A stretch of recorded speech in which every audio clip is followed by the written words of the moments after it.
میں نے ایک کتاب میں پڑھا کہ ایک مالدار آدمی تھا اور اس کے 2 بیٹے تھے۔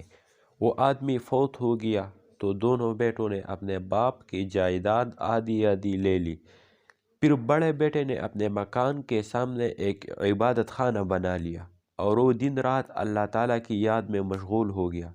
باپ کی جائیداد میں سے جو اسے حصہ ملا وہ گزرے اوقات کے لیے کافی تھا، اور چھوٹے بھائی نے ڈگریاں حاصل کرنا شروع کر دی۔ پھر وہ چھوٹا بھائی گاؤں چھوڑ کر شہر چلا گیا اور وہ دنیاوی لحاظ سے اونچا چلتا گیا۔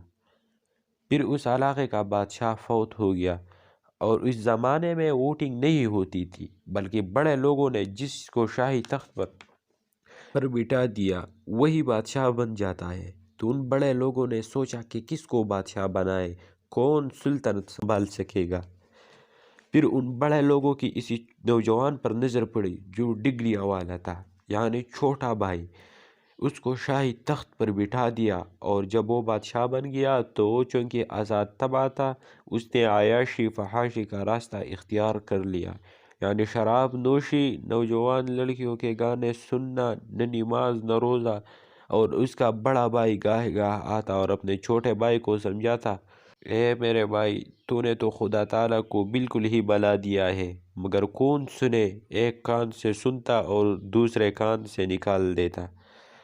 پھر ایک دن اس بادشاہ نے اپنے وزیر کو کہا، وزیر صاحب کوئی اچھی سواری لاؤ تاکہ ہم باہر چلے اور سیر کر کے دل خوش کرے۔ اس زمانے میں نہ کار نہ کوئی گاڑی ہوتی تھی، بلکہ گھوڑا ہی سب سے بہتر سواری تھی، اور بادشاہوں نے استبل بنائے ہوتے تھے جس میں قسم قسم کے گھوڑے ہوتے تھے۔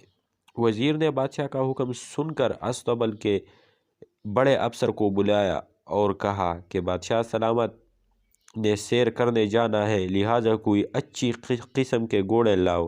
تو اس سائس نے بہترین قسم کے گھوڑے پیش کیے، جن میں سے ایک گھوڑے پر بادشاہ سوار ہو گیا اور باقی گھوڑوں پر وزیر اور گورنر وغیرہ سوار ہو گئے، اور ساتھ گانے والی اور پینے والی چیز بھی، نیز فوج اور سپاہ بھی تھی۔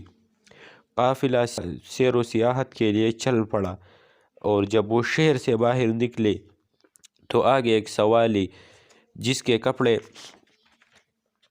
پھٹے پرانے اور میلے کچیلے تھے، وہ آیا اور کہا، بادشاہ سلامت سلام ہو۔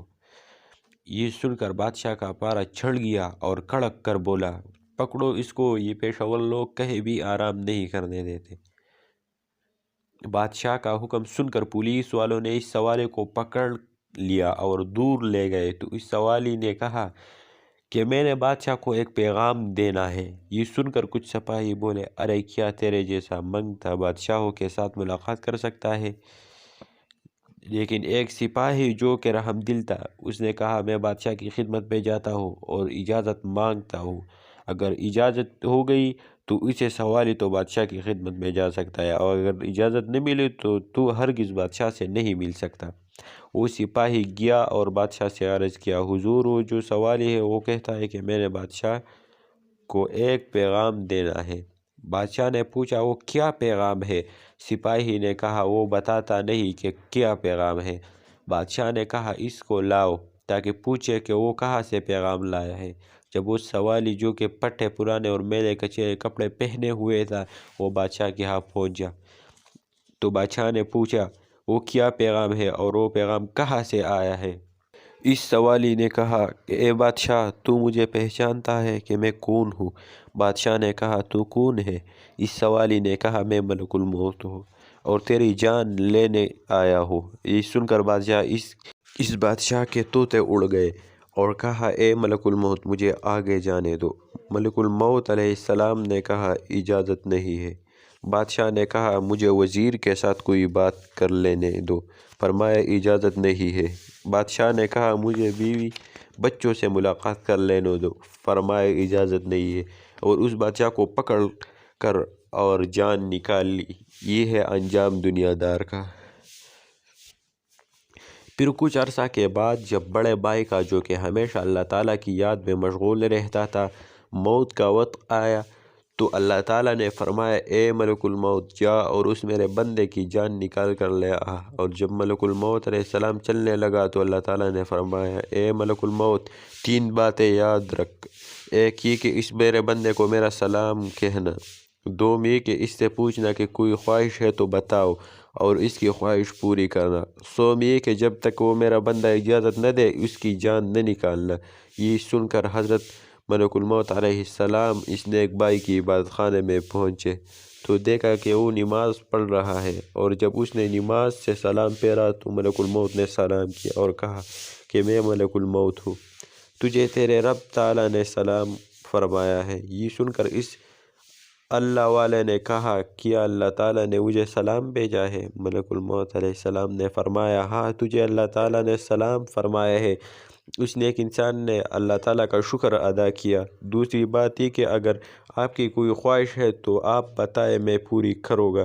یہ سن کر اس اللہ والے نے کہا بس ایک ہی خواہش ہے کہ اللہ تعالیٰ کے دربار جاؤ اور کوئی خواہش نہیں۔ پھر ملک الموت علیہ السلام نے فرمایا اے اللہ تعالیٰ کے بندے جب تک آپ اجازت نہیں دیں گے میں جان نہیں نکال سکتا۔ یہ سن کر اس اللہ تعالیٰ کے بندے نے کہا میرا وضو تو ہے لیکن میرا شوق ہے کہ میں تازہ وضو کروں اور 2 رکعت نماز کی نیت باندھ لوں، اور جب میں دوسری رکعت کے دوسرے سجدے میں جاؤں تو آپ جان نکال لیں۔ اور پھر یوں ہی ہوا، وہ اللہ تعالیٰ کا بندہ نماز کے دوسرے سجدے میں گیا تو حضرت ملک الموت علیہ السلام نے جان نکال لی۔ یہ ہے نیکی کا انجام۔ نیک نمازی بھائی کی جان کس طرح شاندار طریقے سے نکالی اور بدکار بھائی کی جان کس انداز سے نکالی گئی کہ اسے سیر کی مہلت بھی نہ مل سکی۔ اللہ تعالیٰ ہمارے حال پر رحم کرے۔